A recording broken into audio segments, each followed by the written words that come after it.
जय हिंद साथियों। जैसा कि आप जानते हैं, आज शाहजहांपुर में हुई घटना, कितनी निर्मम हत्या करी गई। एक वकील की कोर्ट परिसर में ऐसी हत्या होना, ये अपने आप में प्रश्न चिन्ह है।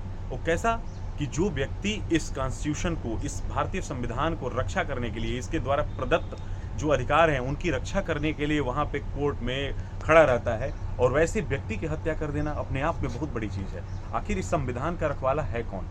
कौन चाहता है, और इसकी रक्षा करना आप कैसे चाहते हैं? ये देख लीजिए, अपने आप में बहुत अजब घटना है। और प्रदेश में बार बार ऐसी घटनाएं होना, अभी कंटिन्यूअस पिछले 2-3 दिनों में जैसी घटनाएं हुई।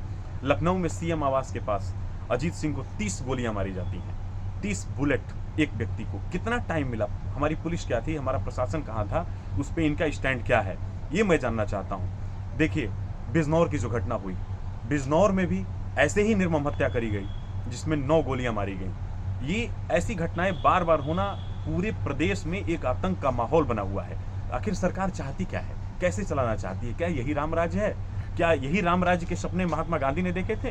राष्ट्रपिता ने ऐसे सपने देख देख कर आज़ादी की लड़ाई लड़ी।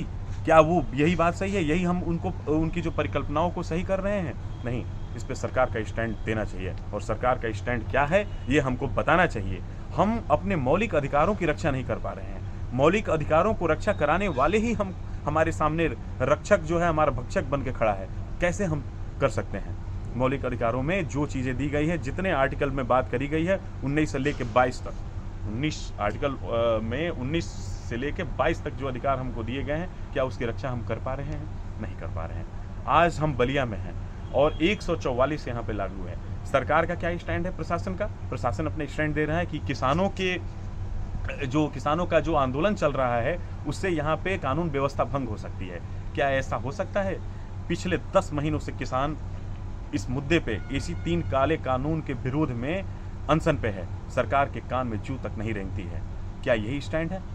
और ऐसा नहीं हुआ कभी भी, किसानों का आंदोलन जो चल रहा है, कभी ऐसा नहीं हुआ कि वहाँ क्रांति हम दिखा रहे हैं कि हम सरकार की संपत्तियों को तोड़ फोड़ रहे हैं या और कोई रोक रहे हैं, सरकार के काम में बाधा आ रहा है। ऐसी बाधा तो उत्पन्न नहीं हो रही है। फिर सरकार ऐसा क्यों स्टैंड ले रही है? आप नागरिकों को अपने हिसाब से जीने दीजिए, जो उनके अधिकार हैं उनके अधिकारों को उनको लेने दीजिए और उसके हिसाब से जीवन रहने दीजिए। कॉन्स्टिट्यूशन हमको आदेश देता है, क्या देता है? धरना करने का, अनशन करने का, अपनी बात रखने का। आखिर वो भी अधिकार हमारे पास नहीं है, तो ये सारे अधिकार आप छीन लेंगे तो हम चलाएंगे कैसे, और कैसे हम चलेंगे? इसका जवाब हमें चाहिए, और सरकार को अपना स्टैंड इस पर बताना चाहिए।